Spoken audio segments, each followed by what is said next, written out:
Hello guys, so last day of 2025. അപ്പോൾ ഇതേ ഉത്സവത്തിൻ്റെ ക്ഷീണമൊക്കെ കഴിഞ്ഞ് രാവിലെ എണീറ്റപ്പോൾ തന്നെ 10 മണിയായിട്ടുണ്ടായിരുന്നു. അമ്മ നല്ല നൂൽപുട്ടും ഇഷ്ടകറി ഉണ്ടാക്കിയിട്ടുണ്ടായിരുന്നു. അങ്ങനെ അതൊക്കെ കഴിച്ച് കുറച്ച് പാത്രം കഴുകാനുണ്ടായിരുന്നു. അതൊക്കെ കഴുകി നേരെ റൂമിലേക്ക് പോയി നോക്കിയപ്പോൾ ഇതായിരുന്നു അവസ്ഥ.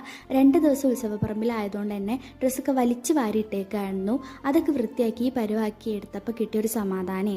പിന്നെ ഉച്ച നേരമായപ്പോൾ നേരെ ഫുഡ് കഴിക്കാൻ വേണ്ടി പോയി. അമ്മ നല്ല ചിക്കൻ കറി ഉണ്ടാക്കിയിട്ടുണ്ടായിരുന്നു. പിന്നെ ഇതാ പീസ് മൈൻഡിൽ കുറച്ച് നേരം ഇരുന്ന് TV ഒക്കെ കണ്ടു. ഇന്നത്തെ മെയിൻ ഉദ്ദേശം ഇതാണ്, നമുക്കിഷ്ടമുള്ള കാര്യങ്ങളൊക്കെ ചെയ്ത് ഹാപ്പി ആയിട്ട് ഇരിക്കുക എന്നുള്ളത്. പിന്നെ മെയിൻ ഫായിട്ട് ഫുഡ് അടിക്കുക എന്നുള്ളത്. പിന്നെ ഇതാ സന്ധ്യാനേരമായപ്പോൾ വിളക്കൊക്കെ വെച്ച് സന്ധ്യാനാമൊക്കെ വെച്ചിരിക്കുകയാണ്. അച്ഛൻ കഴിക്കാൻ വേണ്ടിയിട്ട് പഴംപൊരി കൊണ്ടുവന്നിട്ടുണ്ടായിരുന്നു. അപ്പോൾ അതും ബീഫും നല്ല കോംബോ ആണല്ലോ. അപ്പോൾ ബീഫ് കഴിക്കാത്തതുകൊണ്ട് ഞാൻ ചിക്കൻ വെച്ച് ട്രൈ ചെയ്ത് നോക്കിയതാണ്. സോ അതും അടിപൊളിയായിരുന്നു. പിന്നെ ഞങ്ങൾ പടക്കൊക്കെ പൊട്ടിച്ചു. പിന്നെ ഞങ്ങൾ ഫുഡൊക്കെ ഓർഡർ ചെയ്ത് കഴിച്ച് അങ്ങനെ ഞങ്ങളുടെ ഈ ഒരു ദിവസം ഇവിടെ അവസാനിച്ചിരിക്കുകയാണ്. So thank God for such a good memories and a good year. അപ്പോൾ ഓക്കെ, ബൈ.